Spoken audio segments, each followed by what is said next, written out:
যারা কলকাতা হাইকোর্টে গেছেন, দেখুন হাইকোর্টে মুখ্য সচিব, রাজ্যের চিফ সেক্রেটারি রয়েছেন, কলকাতা পুলিশের কমিশনার রয়েছেন, ডিজি রয়েছেন, সিইও অর্থাৎ মুখ্য নির্বাচনী অফিসার রয়েছেন, এরা প্রত্যেকে রবিবার কাজ করছেন এবং বলা যেতেই পারে এসআইআর করতে এই বড় বড় আমলা যারা, ভিআইপি ভিভিআইপি যারা, আমলাতন্ত্রের মাথা যারা, তারা প্রত্যেকে এই মুহূর্তে রবিবার কাজ করছেন। তার এক এবং একমাত্র কারণ, মমতা বন্দ্যোপাধ্যায় অসহযোগিতা করেছেন।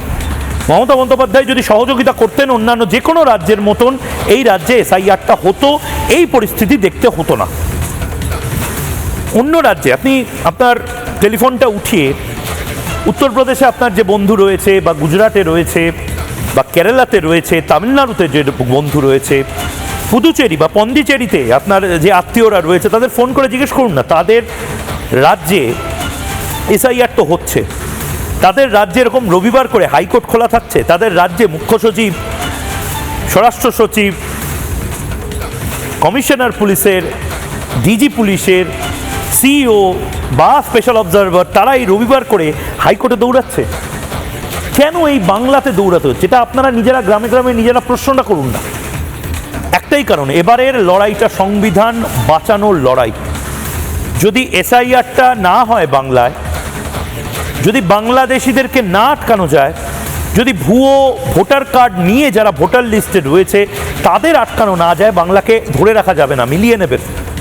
গোয়েন্দাদের মাথায় চিন্তার ভাঁজ পড়েছে। এবারের লড়াইটা রাজনৈতিক নয়, এবারের লড়াইটা নিজেদের সভ্যতা, সংস্কৃতি, বাংলায় বঙ্গীয় সংস্কৃতি যাতে থাকে তার লড়াই। একটা সময় সিরিয়ার সংস্কৃতি বাঁচানোর লড়াই হয়েছিল, সেখানকার মানুষ হেরে যায়। সিরিয়া থেকে উদ্বাস্তুরা আমাদের ভারতেও, কেরালাতে চলে এসেছে, প্যালেস্তাইন থেকে চলে এসেছে, ইরান থেকে চলে এসেছে। আজকে যাদেরকে পার্সি দেখছেন, এরা কারা ছিল? পারস্য দেশের ছিল। এবারের লড়াইটা ওই সমস্ত দেশ যাতে না হয়ে যায় বাংলা, পূর্ববঙ্গের অবস্থা যাতে পশ্চিমবঙ্গে না হয়, এবারের লড়াইটা সেই লড়াই। ভারত রাষ্ট্র বুঝতে পারছে।